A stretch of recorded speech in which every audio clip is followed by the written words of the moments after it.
कृपया अपने नेत्रों को बंद कर लीजिए।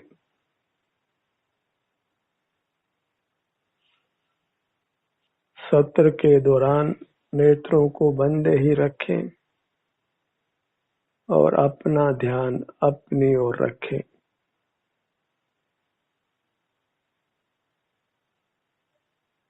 बहिर्मुख नहीं होना है, अपने सन्मुख बने रहना है।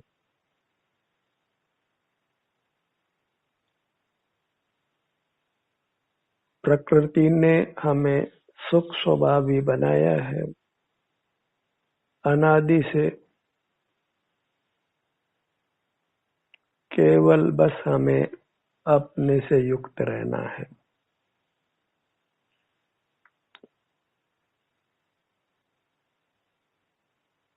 अपने से युक्त रहिए और सदा सुखी रहिए।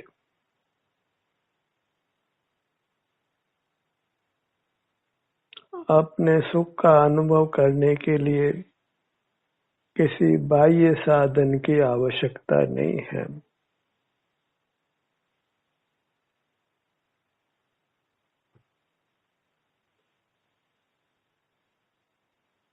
पर पदार्थों के ग्रहण के लिए ही हमें बाह्य साधनों की आवश्यकता होती है, इंद्रिय, मन, प्रकाश आदि की।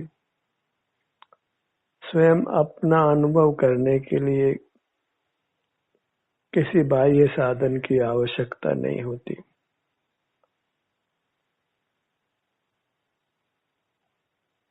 सुखी रहना हमारा अधिकार है,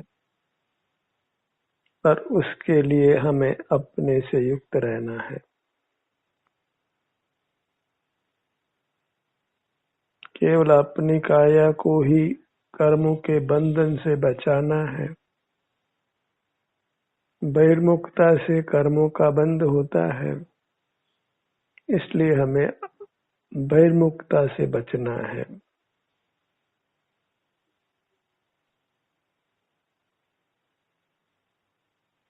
बस इतनी जिम्मेदारी निभाइए कि हमें बहिर्मुख नहीं होना है और फिर असीम सुख भोगिए।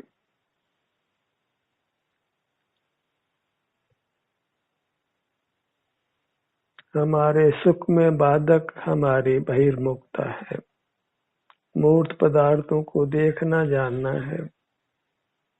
जहाँ मूर्त पदार्थों को देखते जानते हैं, वहाँ फिर नाना राग आदि परिणाम उत्पन्न हो जाते हैं। अनेकों कामों का भार हमारे सिर पर आ पड़ता है। हम दुखी होते हैं और फिर उसकी निवृत्ति के लिए नाना मिथ्या उपाय भी करते हैं। और मिथ्या उपाय करने से हम दुखों से निवृत्त नहीं होते, सुखी नहीं होते, अभी तो दुख ही बढ़ता जाता है।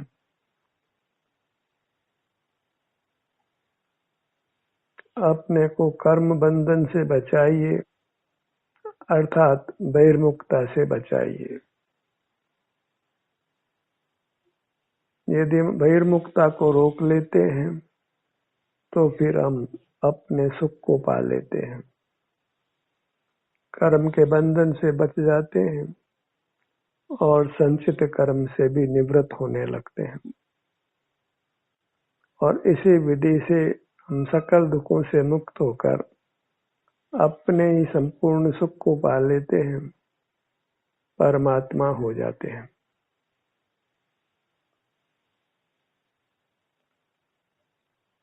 बस अपने सिर से पांव तक अपनी अमूर्त काया को ही संभालिए,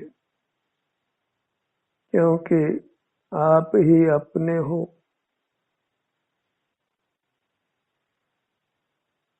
और अपनी संभाल करना हमारा दायित्व है, कर्तव्य है, जिम्मेदारी है। हमारी संभाल कोई करे और हम दूसरे की संभाल करें, यह परतंत्रता योग्य नहीं है। यह ऐसा ही होगा जैसे दूसरे की स्त्री हमारे घर में खाना बनाए और हमारी स्त्री दूसरे के घर में खाना बनाए।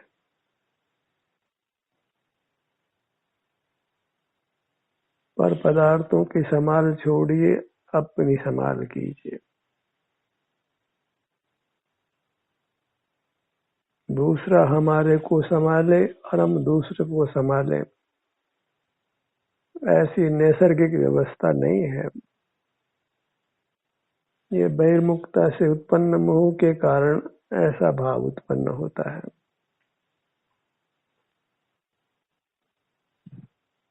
अपने को ही संभालिए, उसके लिए अपने से युक्त रहिए, अर्थात अपने अमूर्त काया से युक्त रहिए। एक काम और अनंत काल का सुख लीजिए और असीम सुख लीजिए। सुख अपना ही स्वभाव है, बस जो कर्म बंधा है बहिर्मुखता के कारण, उस बहिर्मुखता को मूल से उखाड़िए। जब हम अपने सन्मुख रहते हैं, अपने सुख को भोगते हैं, तो वहाँ बहिर्मुखता नष्ट हो जाती है। और जहाँ बहिर्मुखता नष्ट होती है, वहाँ रागादि दोष और दुख सब नष्ट होता है।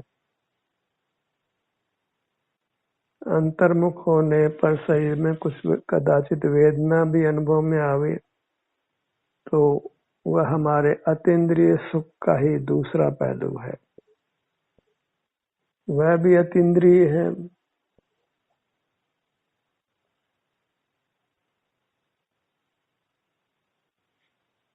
जैसे शारीरिक सुख बिना इंद्रियों के, बिना मन के अनुभव में आता है, ऐसे शारीरिक दुख भी प्रत्यक्ष अनुभव में आता है।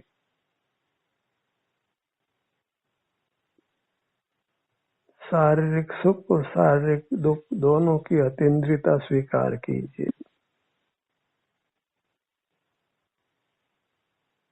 बहिर्मुखता में सुख अनुभव में आवे, वो भी खराब है।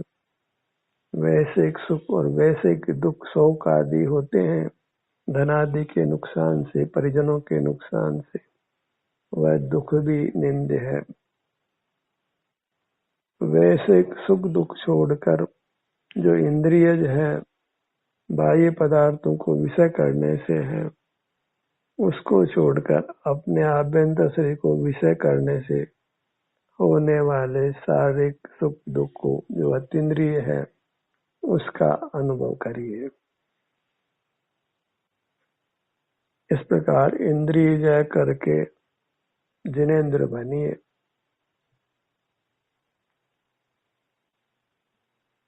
जो अतीन्द्रिय है वही जिनेंद्र है। उसके लिए मूर्त इंद्रियों को नष्ट नहीं करना है, इनके रहते ही इनके उपयोग को बंद करना है। मूर्त देह को भी नष्ट नहीं करना है, इसके रहते ही इसके उपयोग को बंद करना है। मन बल, वचन बल, काय बल, ये सब रिद्धियां हैं। इन रिद्धियों का उपयोग नहीं करना है। पांचों इंद्रियां ये भी रिद्धियां हैं, इनके द्वारा मूर्त पदार्थों को जानना नहीं है।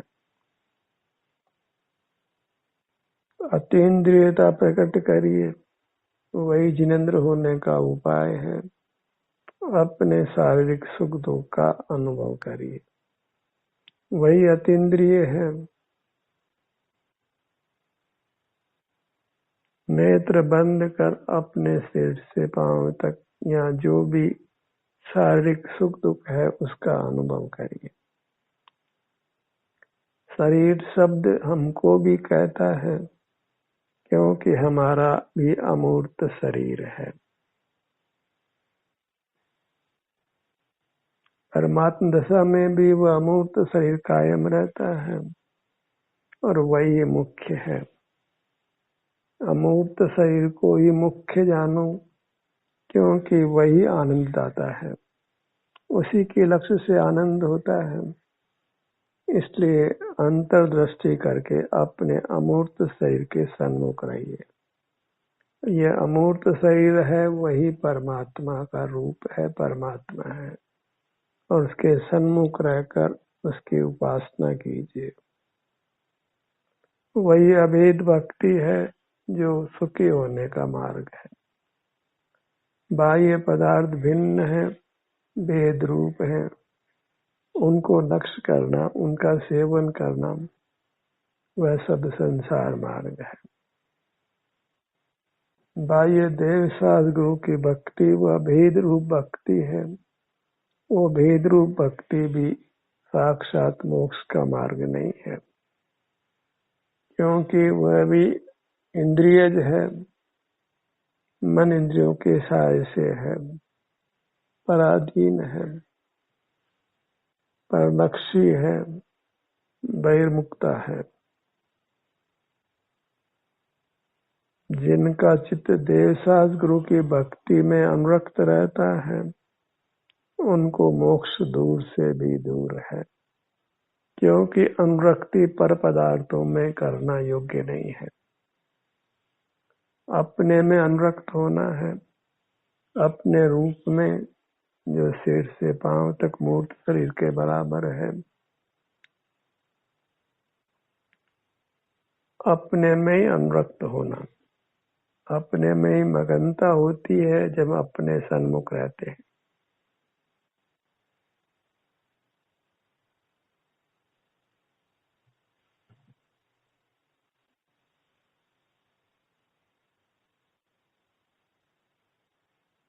अपनी मूर्त ही आनंददाता परमात्मा है। प्रार्थना करनी हो तो अपनी मूर्त से ही करिए। हे प्रभु आनंददाता, आनंद मुझको दीजिए। मैं आपकी शरण में आया हूँ, आपके सन्मुख हूँ, आपके में ही अभेद रूप से उपस्थित हूँ।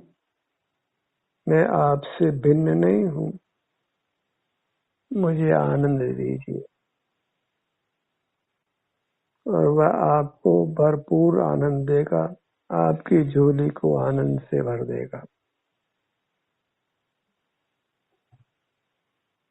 पद से प्रार्थना करना योग्य नहीं है, वह पामरता है।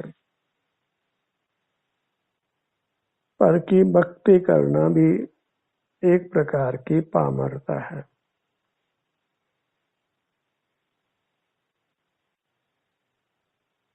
उसमें बहिर्मुखता है, और बहिर्मुखता स्वयं पामर है। सुख स्वभावी होकर भी जो पर के सन्मुख होता है, वह योग्य नहीं है, अयोग्य है, अनुचित है।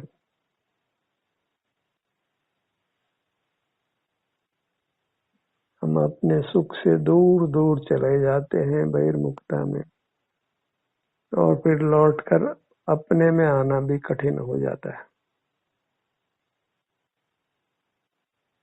बहिर्मुखता ही अपने से जो दूर दूर चले जाते हैं, वही दुख का कारण है, और फिर नाना अन्य निमित्त भी दुख के हो जाते हैं।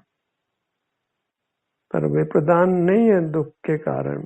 प्रधान अपन जो अपने से विमुख होते हैं, वही दुख का प्रधान कारण है, वास्तविक कारण है। और जब अपने सन्मुख होते हैं, वही सुख का प्रधान कारण जानो। उसमें जो देशना आदि का निमित्त मिलता है, वह वास्तव में प्रधान कारण नहीं है। प्रधान कारण अपना अपने से युक्त होना है।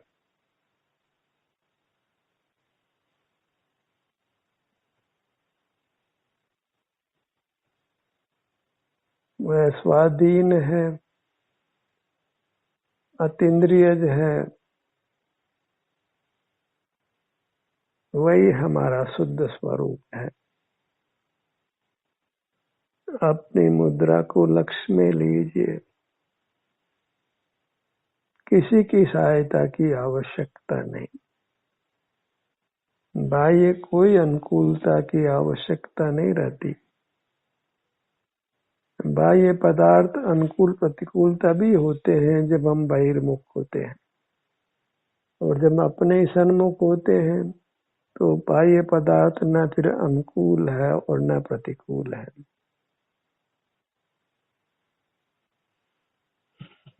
उनसे संबंध ही टूट जाता है, उनसे हम अप्रभावी हो जाते हैं।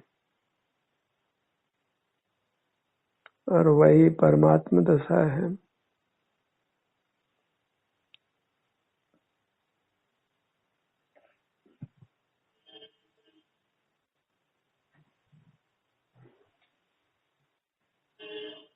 हमारा अपना निज विस्तार है, और जो वर्तमान में विस्तार है उसी को ग्रहण करना है। कल कैसा विस्तार था, आगे कैसा विस्तार होगा, ये सब हमारे चिंतन का विषय नहीं होना चाहिए, क्योंकि पुरुषार्थ वर्तमान क्षण में होता है, न भूत के क्षण में न भविष्य के क्षण में। भूत नष्ट हो गया है और भविष्य उत्पन्न नहीं हुआ है। जो वर्तमान क्षण जो उपस्थित है, बस उस वर्तमान क्षण में अपने को अपने सन्मुख रखिए। पुरुषार्थ करने को वास्तव में एक वर्तमान क्षण है, इसमें अपने सन्मुख हो जाइए या फिर सुख के अनेक नाना मिथ्या उपायों को कर लीजिए।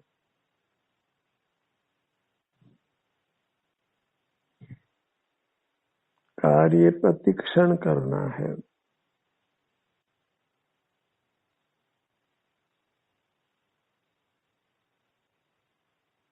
अपनी अमूर्त काया का अनुभव प्रतिक्षण करो रे, भव के अनंत दुख को पल में हरो रे, अक्षय अनंत निज सौख्य निधान पाओ, गाओ अरे अपने अमूर्त काया के ही गीत गाओ। अपने ही गीत गाओ, क्योंकि आप ही आपके लिए परमात्मा है।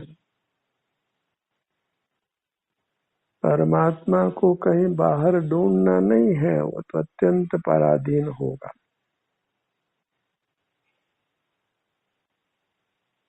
परमात्मा है वह हमसे अभेद है, आप ही है, बस अंतर्दृष्टि से उपलब्ध होता है।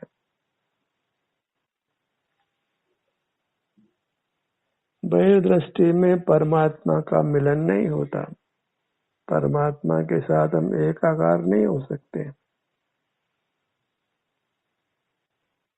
और ये परमात्मा देखने का विषय नहीं है, ये मात्र अनुभव का विषय है। ये स्वसंवेद्य है, इसके सुख का वेदन होता है, भोग होता है। और कदाचित कर्म का विपाक हो तो शारीरिक दुख का अनुभव वेदन होता है, पर वह सब शरीर में होने वाला सुख दुख अपने लक्ष्य में वह सब अतीन्द्रिय है, क्योंकि अपना लक्ष्य अतीन्द्रिय पने से होता है। अपने सन्मुख होने के लिए मन इंद्रिय प्रकाश आदि किसी बाह्य सामग्री की किंचित भी आवश्यकता नहीं है।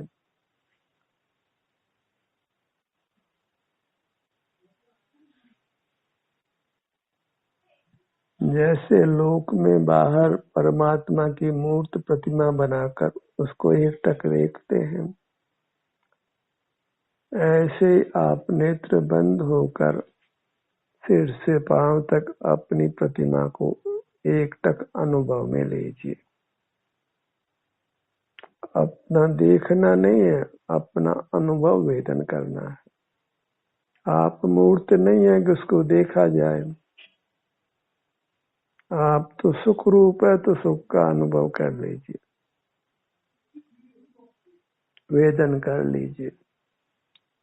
कर्म का विपाक कदाचित है तो अनुभव करके उसके दुख को, उस विपाक से अपने आप को छुड़ा लीजिए।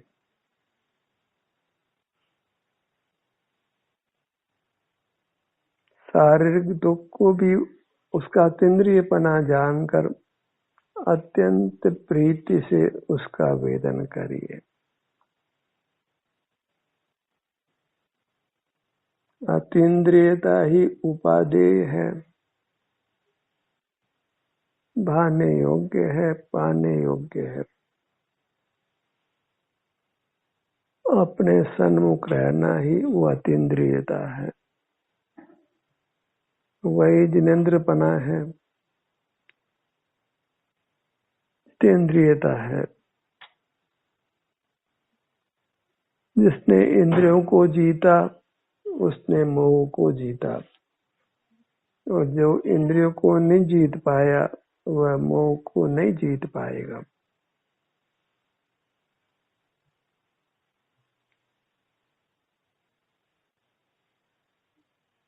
मोह की उत्पत्ति का जनक मूर्त पदार्थों को विषय करना है।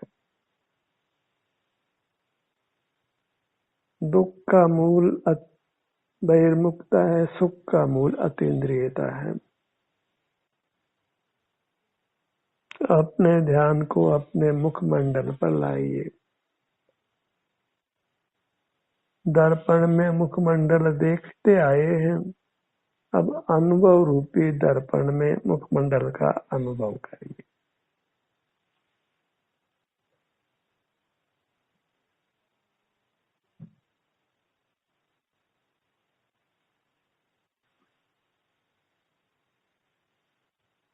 आपका मुखमंडल, अमूर्त मुखमंडल कैसा है उसको केवल आप ही अनुभव कर सकते हो। शारीरिक सुख दुख का वेदन हो तो सुख दुख का वेदन स्वयं को ही होता है, दूसरा उसका अनुभव कदापि नहीं कर सकता है।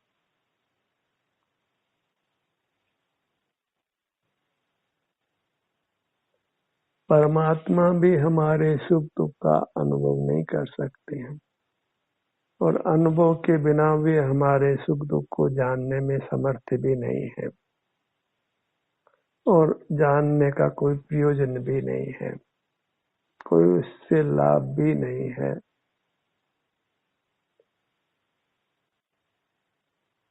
सुख दुख जाना नहीं जाता है, अनुभव किया जाता है। और परमात्मा को संसार के जीवों का सुख दुख अनुभव में नहीं आता है।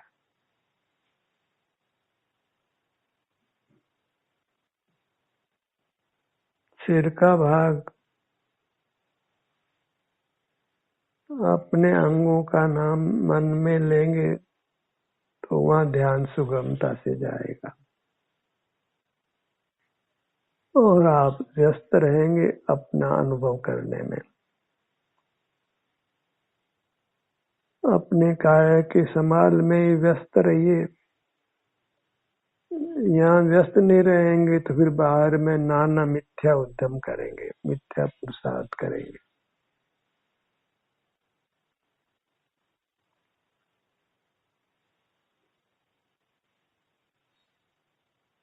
शरीर से युक्त रहकर ही अत्यंत व्यस्त रहिए, ताकि अन्य कामों के लिए कोई फुर्सत नहीं निकालिए। संसार के लिए क्यों बहिर्मुख रहना है? बहिर्मुख रहकर अपने संसार को क्यों उत्पन्न करना है?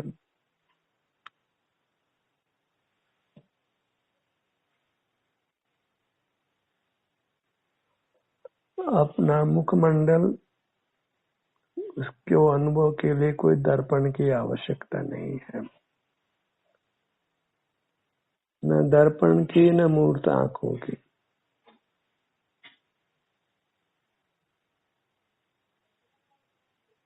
जो मूर्त मुखमंडल है वह सप्त असुचि धातुओं का बना हुआ है।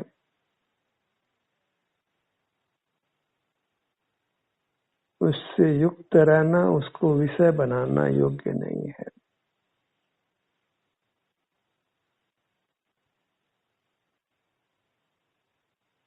अपने अमूर्त मुखमंडल ही पवित्र है, दिव्य है, देव है, सुख का देने वाला है, सुख का सागर है। उससे युक्त रहकर निरंतर सुख को होगी।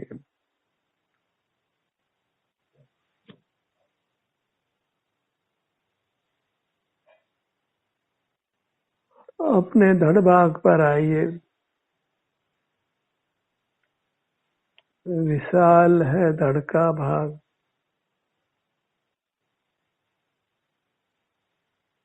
मूर्त परमाणु की अपेक्षा हम सदा ही विशाल हैं। हमारा सब हर अंग विशाल है मूर्त पुद्गल परमाणु के सामने।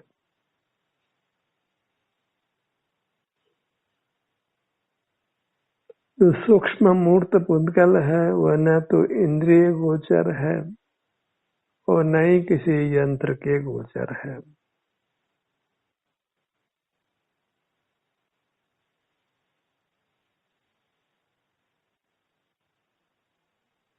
नाना परमाणु मिलकर ही स्थूल होकर वे हमारे इंद्रिय ज्ञान का विषय बनकर हमारा संसार उत्पन्न करते हैं।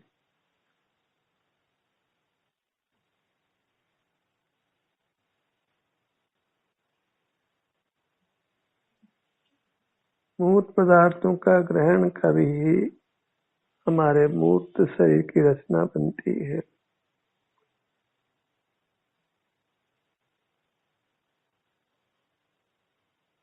तो अपनी दाहिनी भुजा को अनुभव में लीजिए।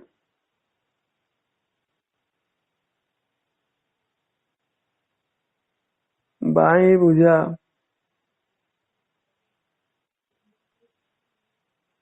दायां पैर, बायां पैर,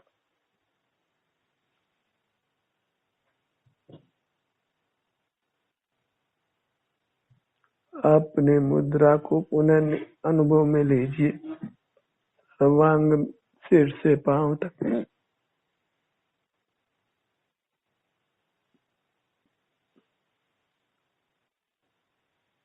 अपने दिव्य शरीर का अनुभव करना रे भाई।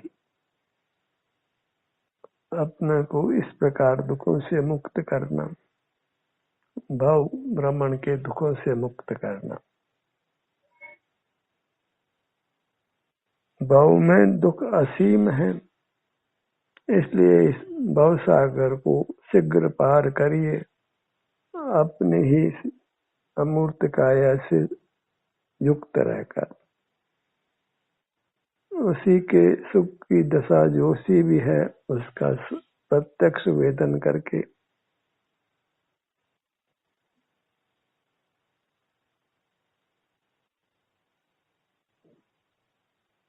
एक अपने को संभालने की जिम्मेदारी हमारी है। अपने अमूर्त काया को इससे युक्त रहकर इसको कर्म बंधन से मुक्त रखने की, अत्यंत सुखद रखने की। ध्यान का ये सत्र यही समाप्त होता है। आपकी सहभागिता के लिए धन्यवाद।